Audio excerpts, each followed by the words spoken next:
This is the Roundtable. A look at the news, views, politics, and people that are shaping Rutherford County. Host J. Paul Newman, heard exclusively on News Radio Wgns. From downtown Murfreesboro, Tennessee, this is Paul Newman, and you are listening to the Monday Morning Roundtable on your good neighbor station, Wgns. This program is designed to keep you up to date and informed on various activities taking place in our community. Here's what's on the menu at today's Roundtable. First, Rutherford County District Attorney General Jennings Jones will take you inside the courts, and he will tell us about recent and upcoming grand jury, general sessions, and circuit court activity. Later in the broadcast, we will welcome to the WGNS microphones from the Rutherford County Historical Society, Frank Caperton. And Frank has brought a very special guest. Frank's guest is a member of the Rutherford County Historical Society, and he also serves our community as a member of the Rutherford County Commission. It will be my honor to welcome to this Monday morning edition of the Roundtable, Pettus Reed. Frank and Pettus Reed will share with us some of the history of our community.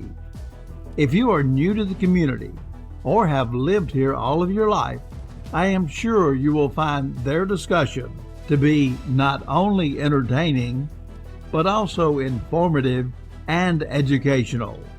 We invite you now to take a seat at the Roundtable with Rutherford County District Attorney General Jennings Jones, who will take you inside the court. This is the Roundtable from News Radio WGNS on FM 101.9 and AM 1450 Murfreesboro, FM 100.5 Smyrna, and worldwide at WGNSradio.com. This is Inside the Courts, a look at this month's trials, pleas, and grand jury action.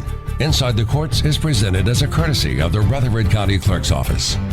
Good morning, everyone. This is your District Attorney, Jennings Jones, and in this segment, I will be your tour guide as I take you inside the courts.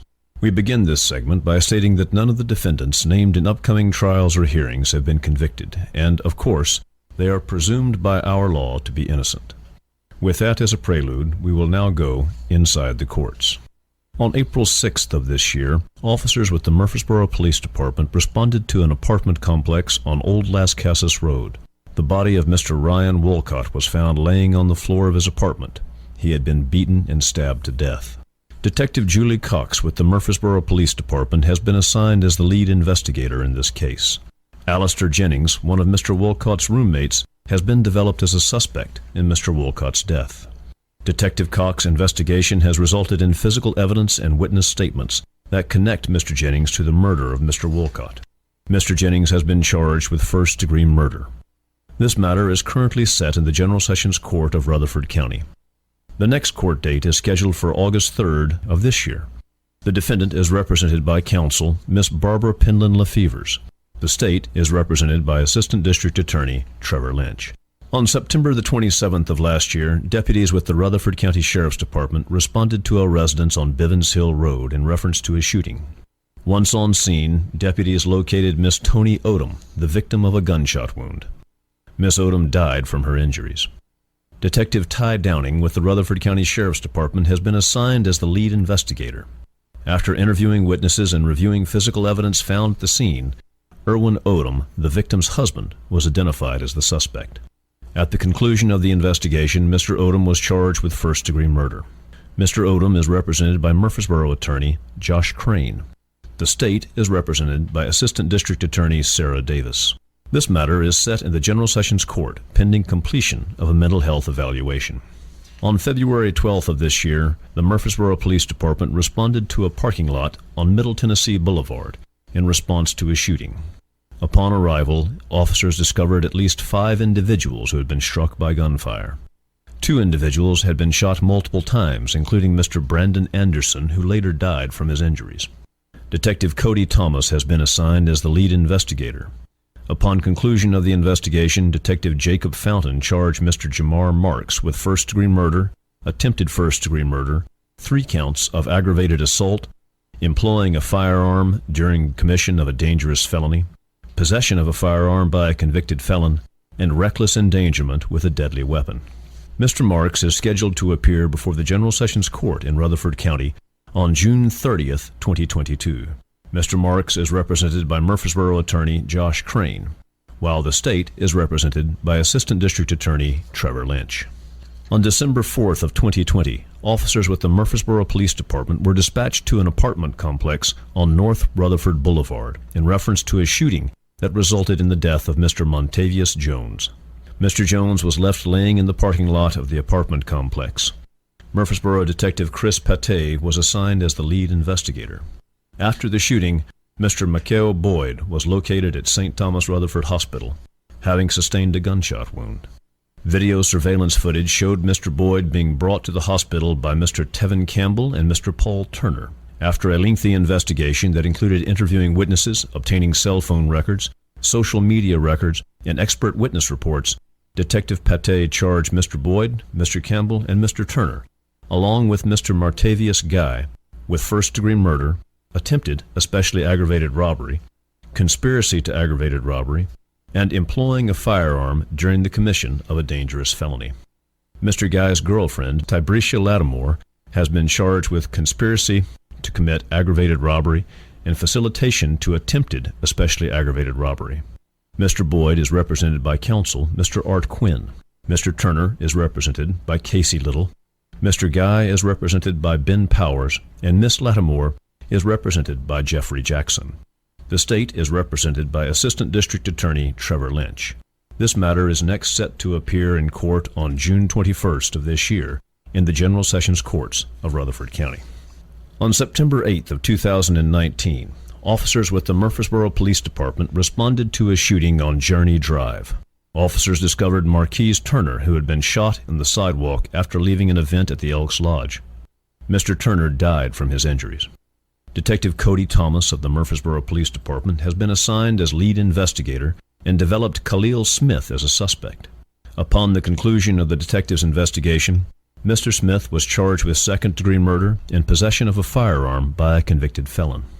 Khalil Smith is presently incarcerated at the Rutherford County Adult Detention Center. Mr. Smith is represented by counsel Mr. Michael Offinger. The state is represented by Assistant District Attorney Trevor Lynch. A preliminary hearing was held on April the 6th of this year, and the General Sessions Court found probable cause to bind this matter over to the grand jury. This matter is now awaiting presentment to the Rutherford County Grand Jury. On April 24, 2021, officers on patrol heard gunshots and responded to 1621 Middle Tennessee Boulevard. Officers found Mr. Shakur Ali, who had been shot and later died from his injuries. Apollo Cantrell was identified as the shooter and fled the state. Detective Richard Presley of the Murfreesboro Police Department has been assigned as lead investigator in this matter. Through cooperation with the state of Iowa, Mr. Cantrell was apprehended. He is presently incarcerated at the Rutherford County Adult Detention Center on charges of second-degree murder in possession of a firearm by a convicted felon. He is represented by Murfreesboro attorney Will Fraley. A preliminary hearing was held on February 7th of this year, and the General Sessions Court found probable cause to bind the matter over to the grand jury. This matter is now awaiting presentment to the Rutherford County Grand Jury. On February 6th of 2021, officers with the Murfreesboro Police Department responded to a shooting resulting in the death of 21-year-old Giovanni Gillis at a residence on Ewing Boulevard. Detective Cody Thomas has been assigned as lead investigator. Upon conclusion of Detective Thomas's investigation, Larry Johnson II has been charged with first-degree murder. Mr. Johnson is represented by counsel Mr. Michael Flanagan, while the state is represented by Assistant District Attorney Trevor Lynch. Following a preliminary hearing in the General Sessions Court of Rutherford County, on May 5th of last year, the case was bound over to the grand jury, where it is awaiting presentment. On June 27th of 2018, officers with the Murfreesboro Police Department responded to a shooting on Old Las Casas Pike. Upon arrival, officers located Dylan Biddle Jr., who had sustained multiple gunshot wounds. Mr. Biddle later died from his injuries. Officers were also contacted about an unknown male that had been shot and was attempting to get into vehicles at the Reeves Rogers Elementary School. That male was later identified as Albert Mustafa. Detective Doug Arrington with the Murfreesboro Police Department was assigned as lead investigator. Multiple witnesses were interviewed and evidence on the scene was collected. Upon conclusion of the investigation, it was determined that Mr. Mustafa and Devontae James went to a residence on Old Las Casas with the intent to commit a robbery. Mr. Biddle was a guest at that residence. Mr. Mustafa and Mr. James entered the residence and attempted to rob Mr. Biddle. During the course of the attempted robbery, Mr. Biddle was shot and killed. Mr. Biddle was, however, able to return fire, and Mr. Mustafa sustained a gunshot wound as a result. Mr. Mustafa and Mr. James were charged with first-degree felony murder, aggravated robbery, employing a weapon during the commission of a dangerous felony, and conspiracy to commit the same. Mr. Mustafa is represented by Murfreesboro attorney Mr. Thomas Parkerson, while Mr. James is represented by Mr. Russell Perkins. The state is represented by Assistant District Attorney Trevor Lynch. The next court date for both defendants has been set for July 6th of 2022. On October 24th of 2020, officers with the Murfreesboro Police Department responded to a shooting that occurred at the intersection of North Tennessee Boulevard and Stonewall Boulevard. Officers discovered the body of Mr. Blake Bolton, who was the victim of 2 gunshot wounds. Murfreesboro Police Department Detective Albert Miles was assigned as lead investigator. Detective Miles has charged Cody Gilliam with the first-degree murder of Mr. Bolton.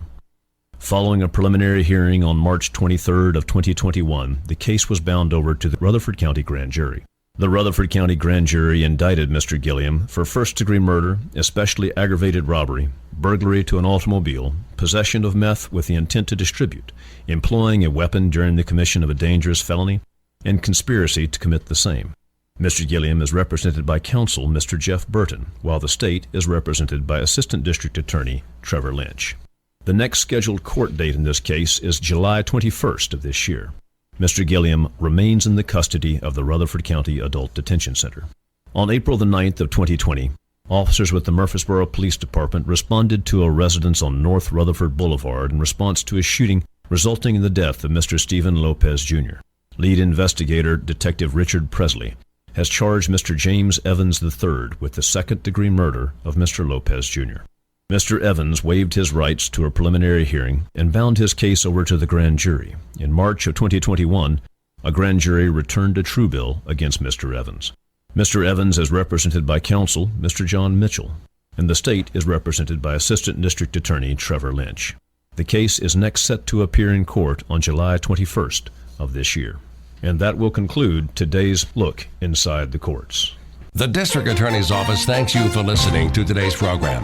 If you have any information regarding criminal activity in our community, please contact one of our law enforcement agencies. The information presented on today's show is solely for informational benefit and not intended to be legal advice. You should always consult an attorney whenever you need or rely on legal advice. Rutherford County's most trusted name in news. Talk Radio WGNS, Murfreesboro.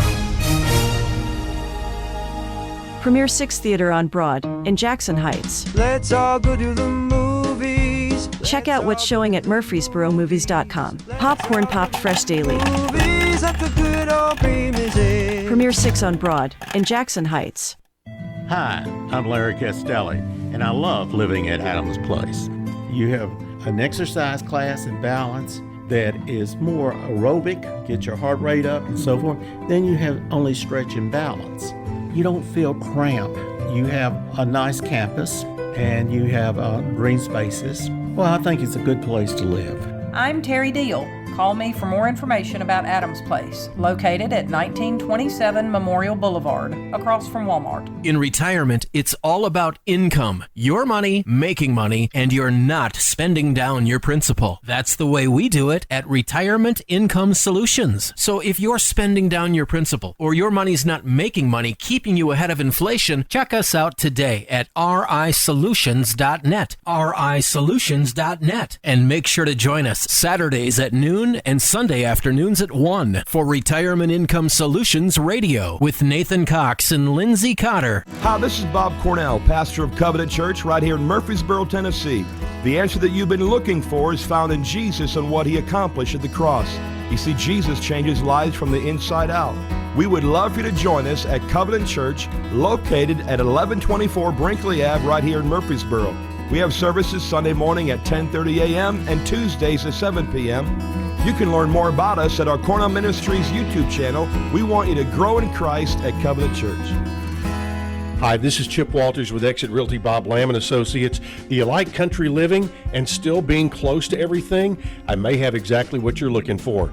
It's a custom-built home just off 840, 3 bedrooms, 2 baths, all the bedrooms on the main floor, 2-car attached garage and a 2-car detached garage. It's a great place. You got to see it. Give me a call, 615-542-1915. I'm Chip Walters with Exit Realty Bob Lamb & Associates.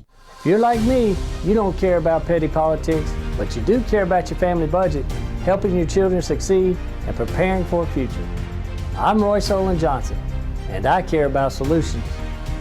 I have lived the American dream, or should I say the Rutherford County dream. Rutherford County is ready for an independent-minded county mayor. I am Roy Solon Johnson, a conservative independent. I would appreciate your support. Paid for by friends and family, Jeff Bandy, Treasurer. This is Good Neighbor Events with Bart Walker.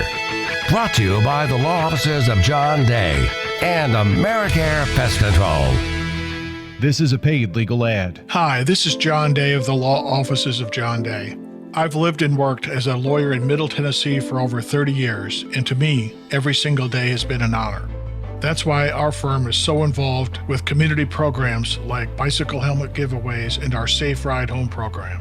At the law offices of John Day, we're not just looking to make donations. We want to make a difference in the community we hold so dear.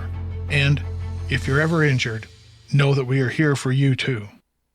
Now let's check those WGNS Good Neighbor events, as we remind you it's so important to shop local.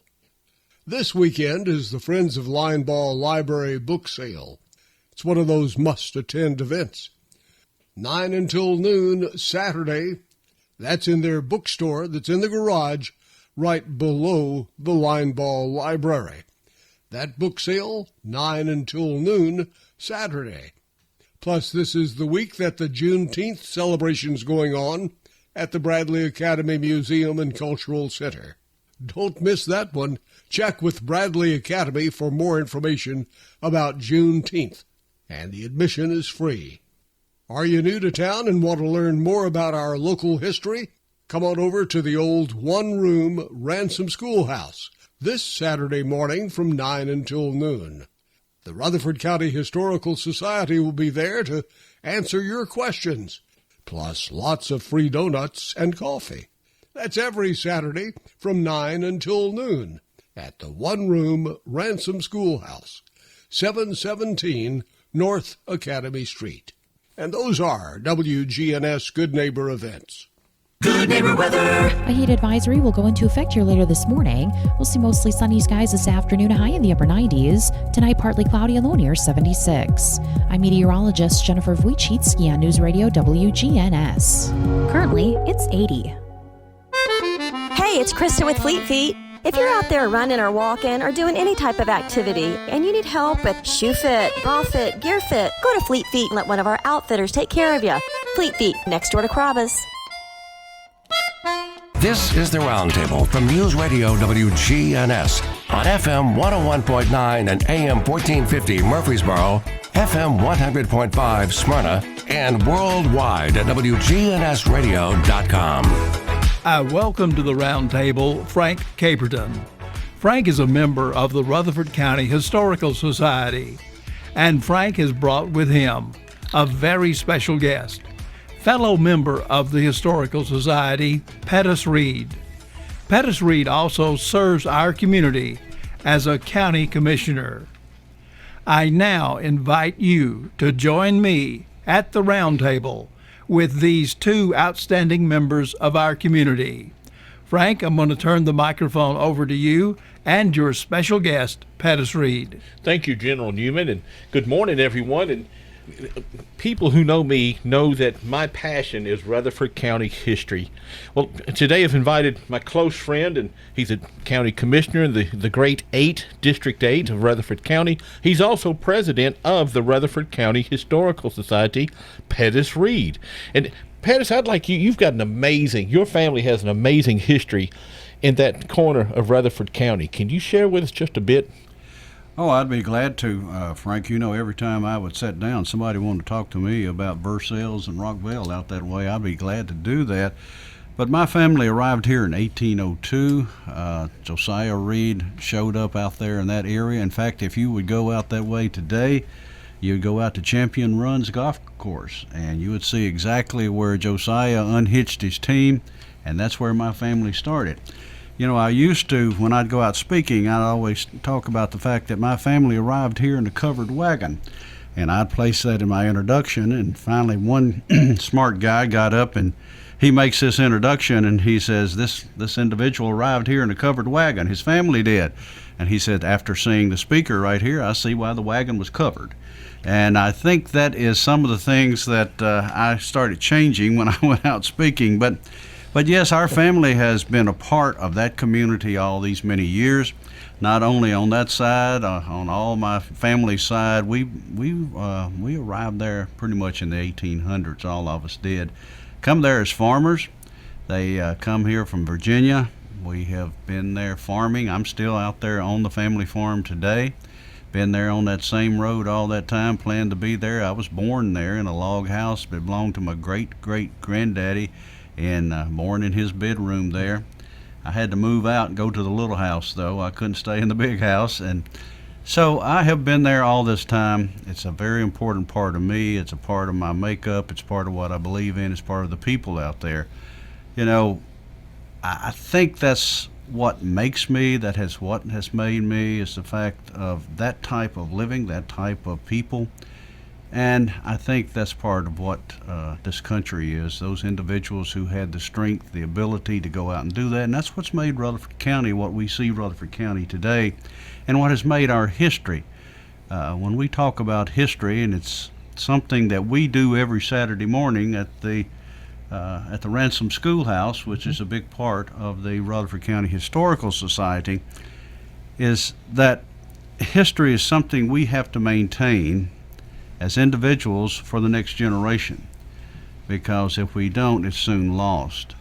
And you know, I have the privilege of fact of my age at times, knowing a lot of these people, than those that are older than me, that whenever we lose one of those individuals, we lose a whole lot of history, because a lot of things that we know is not written down, it's verbal, and it's good to pass some of this on.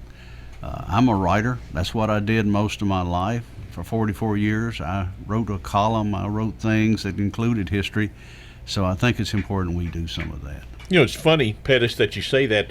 When I give tours of the Ransom Schoolhouse, again, the Ransom Schoolhouse on North Academy Street is the headquarters of the Rutherford County Historical Society. And we'll have a Girl Scout troop or Boy Scout troop, for example, come by, we'll give a tour. And I'll ask the kids, how many of you have cell phones? And they all hold up their cell phones. I said, great. Next time that you're listening to your parents or grandparents or whomever give these boring stories from when they were kids, hit record on your cell phone and save it. That's something you'll look back 30, 40, 50 years from now. Well, that's true, and I think that would really be something we could start doing with some of these smartphones, is make them really smarter, and have individuals to start using those, start looking up a little bit rather than looking down. I mean, I get tired of talking to people as they're looking down. I'd like for them to look up. You know, I've even made that statement sometimes in some of the commission meetings up there, and say, hey, fellas, look at me. There's nothing happening down there around your belt buckle. And I want you to look up here at me, and I'm talking about the fact they're sitting there looking something at a smartphone or something like that. And I would like for them to look this direction, and that's where our attention needs to be looked at in what we're trying to do. And I think when we're talking about history and when we're talking about Rutherford County, there's so much here that we've got to do and look at. Because I mentioned the fact that I come from the community of Versailles, and when you tell people within Rutherford County the community of Versailles, they'll look at you immediately and say, where is that? And of course, they immediately start thinking of Versailles, which we're talking about not even in this country. The reason that little community out there is named that is due to the fact in 1711, French trappers out of Canada came down here. They began starting a trading post out there. In fact, where that trading post was built and where they began trading with the Native Americans is still an old store sitting there, right there in that very same spot where this was done all the way back in 1711. Of course, today it's called the Fried Tater, which is a restaurant, but it's still the center point of that little community out there. And if you start talking to some of the people out there, you'll find out that a lot of the families, just like myself that's out there, they date all the way back to a lot of this. And it's very much as it was. You see a lot of that countryside the way that you might have seen it many, many years ago. Of course, people are saying today, well, you better look at it while you can because it's changing. And, you know, it is in some ways. In some ways it's not, because those old families are still holding in there, and some of the younger families are staying with them. And we're seeing a lot of this. That same community is a part of what we call Rockvale. Rockvale is there trying to hold on to what they've got. In fact, this 4th of July will make the 95th year that they've had their 4th of July picnic out there. This has been an annual event, and it's where everybody in that community shows up as well as anybody else is invited. They do things there of what they have done over the years. It's a time when food comes in. It's time when they cook hamburgers. It's time when people show up for ice, time sitting around under the shade tree and talking to each other and talking about the way things used to be. And it's a great time for people to come out. I think this year they're bringing in inflatables or bouncy houses and things of this type. There's going to be games going on. It's going to be a really fun time, as it always had. I call it a piece of Rockwellian history, like a Norman Rockwell calendar. Again, you don't have to be from Rockvale to go to the Rockvale 4th of July picnic. You can be from anywhere. You can be anywhere from anywhere. Now, this year's a little bit different. You'll have every politician out there with the palm cards and going that, but you can walk around some of that and enjoy some of the history and the nostalgia that we have there. But, you know, I grew up in all of that. It was something that, you know, you saved up for. You worked chopping the tobacco or the cotton to get a little nickel or dime to go to these different events out there to buy some cotton candy or something of that type.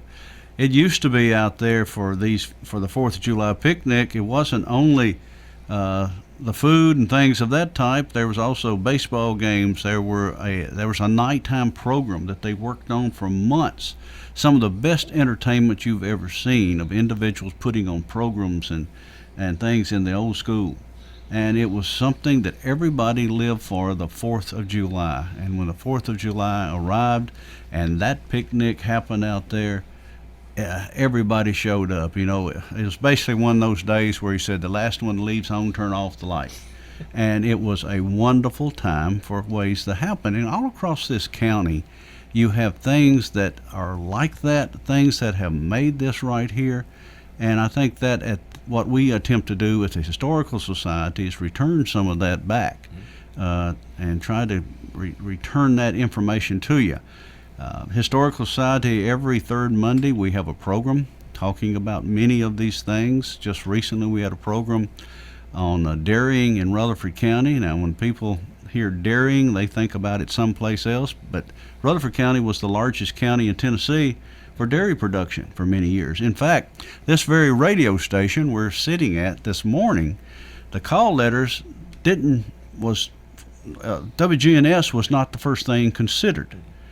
The first call letters were considered WCOW. In other words, this was going to be the cow station, due to the fact that there were so many dairies in Rutherford County. But just, there was those folks up north that was already milking. They already had a cow station. So we ended up with Wgns, which has turned out really good for us anyway, because they've been great supporters of the agricultural movement here in Rutherford County. But agriculture has been the leader in what we have done as far as the economy of Rutherford County has accomplished here to begin with, as far as the economy of Rutherford County. Farming was where we started. Farming is where it brought us to where we are. And I think it's something we should never forget and something we don't overlook. Yes, I'm a county commissioner out here, but I also have to look at the fact of where I grew up and where my education comes from. I have a degree in plant and soil science. I went through agriculture. And every day I drive down the road and I look at what I see out where I'm at and across this county and how it changes and what it does. I think it's important that we don't go too far and do away with parts of Rutherford County where it can't be seen by the next generation. Yes, sir. I want to ask you a question. They've been talking a whole lot about changes that have happened. And with you, especially as the county commissioner, we've seen a lot of changes. How do you make sure that changes are for the better, and how do you ensure that they are for the better? That's a very good question. What I have always done, and I think it's part of what we have done in Rutherford County, is you've got to stop and talk and ask the people. You can't just come out here and make those decisions right off the bat, and you've got to be involved with everybody around here. And I think that's why within Rutherford County you have 21 commissioners. You don't have 1, you don't have 4, you don't have 5, you don't have 7. You have 21, which covers all the districts and all the area out here. And it's important that you select these people where they make the decisions for those people in those districts. When we built our what my wife called our dream home, it was similar to what was already there, but we put a 40-foot front porch on it. And that was for a reason. It's because that's where a lot of decisions are made within a house. And that's where your enjoyment has always been. That's what it used to be. But since I became a commissioner, that's where a lot of people show up, and that's where they end up, on the front porch. And I've always said, the decisions of Rutherford County needs to come from the front porches of this county to the courthouse. And it shouldn't come from the courthouse to the front porches. And I think that's how we deal with change. That's where it needs to come from. That's what we need to do. And I think it's where we look at those changes that are happening out here today. We've got a situation right now, I know, out there in that very part of the county where the people have come to a point of saying, hey, enough's enough as far as what we're changing as far as building and things of this type. We need to slow down. We need to do things like that. So the people are talking, and that's where we're going to have to start listening. You've talked a little bit about core values and values in general. What core values do you really value? The core values that I have the most of course, are my, I guess you'd have to say I base it upon what I was brought up on as my religion, my moral standings of what I grew up on as a farm kid. I grew up on fairness. Core values come in there, and the main thing I think any of us that come through is our fairness with each other. We all, and when I say we all, I'm talking about every individual and every person that's within this county. No matter who you are, what race you are, whatever, you are important, and that's what I have to look at. I grew up that way. Some people often think, well, you lived on a farm, you had all of this, you had that. No, I didn't. We lived in a 3-room house with an attached kitchen, and in fact, you could tell which side of the house the wind was blowing on by the fact that the curtain was moving on. And we had no indoor plumbing until I was a junior in high school. The water ran up at the barn where the cows were.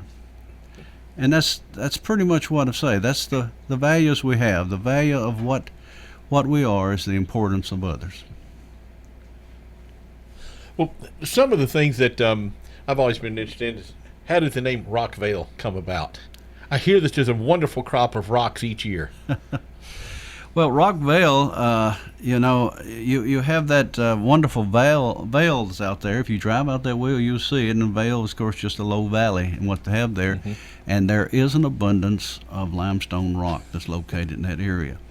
And if you ever get out there to have to dig a hole, you'll find out right quick. You either get the hole or you move, and that's pretty much what it is, and that we have there. So that's pretty much where the name comes from. Well, we're going to take a little break now, but we'll be back with our guests, Frank Caperton and Pettus Reed. Guys, if you've noticed a lack of energy, motivation, and drive, it could be low T. Schedule your complete health assessment at Low T Center. They now offer the convenience of monitored self-inject at-home testosterone treatments for $155 a month, or covered by most health insurance. So if you don't live near a Low T Center, or you're just busy and need the convenience of at-home treatment, Low T Center makes it easy, and to get started, only your first 2 visits are in person. Go to lowtcenter.com to book online. Low T Center, reinventing men's healthcare. Hello, this is Greg Tidwell from Bell Jewelers. There's nothing like the sparkle of a Bell Jewelers diamond. That's something my father said a long time ago, and we honor that tradition today by picking just the most beautiful diamonds for our Murfreesboro customers. People want to know who they can trust, and Bell Jewelers gets that call quite a bit. Bell Jewelers at 821 Northwest Broad Street. We're across the street from Toots. We're open 10 to 6 during the week, 10 to 5 on Saturday, and close most Sundays. I'm Payne Hardison, and I'm a resident here at Adams Place. The food, the company, the exercise, and everything is tremendous here, and it's just a house full of friends. Well, it's a way for a person that needs care to lift that burden off of their family and to come here at Adams Place and thoroughly enjoy every day. I'm Terry Deal. Call me for more information about Adams Place, Memorial Boulevard, across from Walmart. Here at Bud's Tire, we make buying Michelin tires simpler. I'm Allison Mitchell with Bud's Tire Pros. We offer a straightforward approach to service, including nationwide warranties with every purchase. Stop in today to see our full lineup of Michelin and BF Goodrich tires. For whatever you drive, Michelin and BF Goodrich have a tire to fit any need. Bud's Tire Pros, hassle-free, guaranteed. We're located on East Main Street, exactly 3 miles from the town square, 1 mile past Rutherford Boulevard. Visit us online at budstirepros.tn.com. Learn to make money 5 ways with rental real estate. Double your money with apartments. And get your map to financial freedom. And that map starts with a free workshop. Sign up now at lifestylesunlimited.com. Click on the Join Free Workshop tab and attend online or in person. That's lifestylesunlimited.com. lifestylesunlimited.com. Again, that's lifestylesunlimited.com. Limited seating, unlimited potential. This is the Roundtable from News Radio Wgns on FM 101.9 and AM 1450 Murfreesboro, FM 100.5 Smyrna, and worldwide at WGNSradio.com. Well, good morning, everyone. This is Frank Caperton of the Rutherford County Historical Society, along with J. Paul Newman and Rutherford County Historical Society Pettus Reed. And Pettus Reed has spent practically his entire life in the community known as Versailles, near Rockvale, near Eagleville, the center of the universe, as far as I'm concerned. Pettus is also a county commissioner, a Rutherford County commissioner of what we call the Great Eight, District 8. And one of the questions that we've always wondered, today we call it the cancel culture. How do you, as a historian and a county commissioner, how do you feel about that? What's your comments on cancel culture? Well, cancel culture to me is it's a removal of the history that's already there. And once it's removed, it's gone. It's gone where it can never be returned. It's a part of us. It's where things have gone that they can't come back. You know, you take, for example, I know out here after building a new highway recently, there had been a bridge out there that the name was removed while they were building it. And this was a name that a lot of hoopla went up for it. A governor comes down, dedicates the bridge, and the name goes up of a very important person within this county. The bridge was not totally removed during the reconstruction, and it was just widened, it just repaved. But then all of a sudden, there was a push to even change that name out of nowhere, and that other name would be lost. So some effort was put about to try to get that name back, and after we found some other things within the state law that once the bridge is named, it has to remain where it is unless the bridge is removed totally or a new road's put in. We got the name back on the bridge. Well, a lot of this is happening. All of a sudden there's a name or something already placed there due for a particular reason, and then all of a sudden somebody says, hey, well, I don't like that name and we're going to change it. That to me is cancel culture, because there was a lot of effort put in that, and all of a sudden we just forget it and go the other direction. History is that. We can't just walk off and forget it, because it's gone. It's gone to that next generation. When you speak of bridges, there's a rather well-used bridge here in Murfreesboro. A lot of people call it the bridge over Broad, but the official name is Blue Raider Bridge. And you went on the courthouse floor, we'll say, during the county commission and gave the history of why MTSU, Middle Tennessee State University, are called the Blue Raiders. Yeah, we when that bridge first come up, everybody was talking about what's it going to be called, what's it going to be done. You got to understand, too, that there are two bridges there. There's not just one bridge. There was the original bridge that went over the train trestles there, and that was the Mifflin Bridge that was first named there. Well, they had the name this bridge, went over Broad, and there was such a they asked people for the names for that bridge. All kinds of names come up. Nobody ever come with a name, and they just kept on. Then all of a sudden you come to the county. Well, you name it. Well, it gets to the point, somebody's got to name this bridge, and we were there, and we were talking about the fact, hey, we need to do something to help promote Middle Tennessee State University. Every city, every county around here would love to have a university within it. Why don't we do something, promote it? We've got this wonderful bridge here to do this. So we went about coming with a name, and we named it the Blue Raider Bridge. We had every name in the world dealing with the university out there. We called it True Blue, but we thought, well, how long will True Blue remain? They may change that at some time. Blue Raider has been there a long time. So when we got back trying to deal with the history, we had to fight that history. And the reason it goes back to the name of Blue Raiders, it went back to when they were trying to name the team. And when it come back to it, it went back to the school of Colgate, and they come from the Red Raiders. You mean Colgate University? University.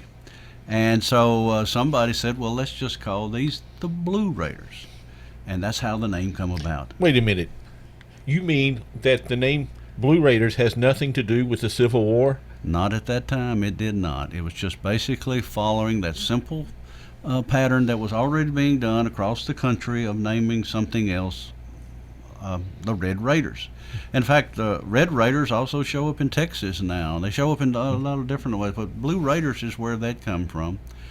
If you had heard the other names that the university was calling its sports teams, you would be so glad that they called them the Blue Raiders, because those other names just really wouldn't have done too good across the tongue as you spoke.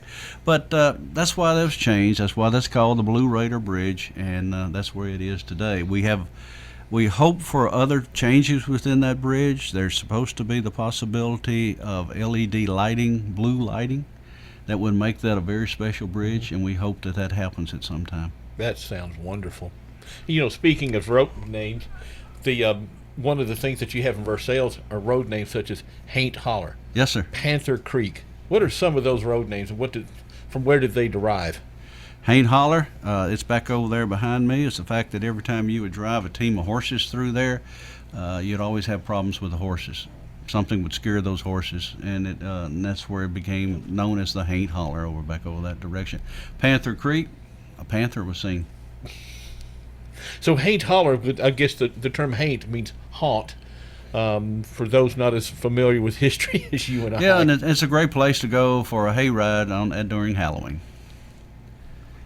So you suggest taking a hayride using, say, let's say they take horses, and suddenly the horses get spooked because it's called Haint Holler. What are some of the other names around there that would, you've got Link, the community of Link. Now, if you had to come up with a name there, that is just a link within the community right there. Link has some interesting history about it. If you go back and study that, at one time, back towards the 30s, I don't have the exact date of this, an individual there, they did have a, you talk about, today we're discussing mass shootings. They had an individual there that did actually shoot people out of a horse and buggy. Mm-hmm. And I think there was somewhere between 3 to 4 people that got shot. This gentleman just walked down the road doing that. So, this has happened before. Well, this is some of the things, to give a plug to the Rutherford County Historical Society. We meet every Saturday from 9 a.m. to noon for what we call coffee and conversation. People like me and Pettus and John Jake Verge and Carol and Walter White. There's probably about 24 of us that are what we call ransom rowdies, the regulars, where we just gather for coffee. Usually someone will bring some donuts. Occasionally someone will bring sausage and biscuits. There's no charge. There's no dress code. There's no agenda. We just get together and discuss things. We'll bring up questions such as, where did Haint Holler? Where did it get his name? I remember one time I saw an old ad because I didn't grow up here. But I saw an ad in a 1981 or 82 issue of I believe the Daily News Journal that mentioned we used to have a Shakey's Pizza in this town. I don't remember that. Now, I moved here in 1984. I don't recall having a Shakey's. But that's the kind of questions we bring up in such an informal setting every Saturday morning at the Rutherford County Historical Society. What do you think of some of the challenges we face at the Rutherford County Historical Society? Well, we used to think it was our membership or getting members, but now we got people that come in and want to visit with us. People bring us different things. It's quite interesting. Some Saturday mornings we can have some of the most unusual items, and the trick is trying to figure what were they used for. And we have people that come and try to track down family members and things of this type. Our next meeting that's coming up will be presented to us from the MTSU Dairy. They're coming out to explain how the dairy was changed, how it was moved to where it is today out on the Guy James farm. That is one of the last dairies that's left in Rutherford County, and it's one of the most modern dairies in the state of Tennessee. It produces the milk for the university, as well as individuals can have the opportunity now to buy some of that great chocolate milk. But the staff, teachers and students are coming out. They're going to explain to how the dairy is operated, and then we're going to give the history of how the dairy developed over the years there at the university.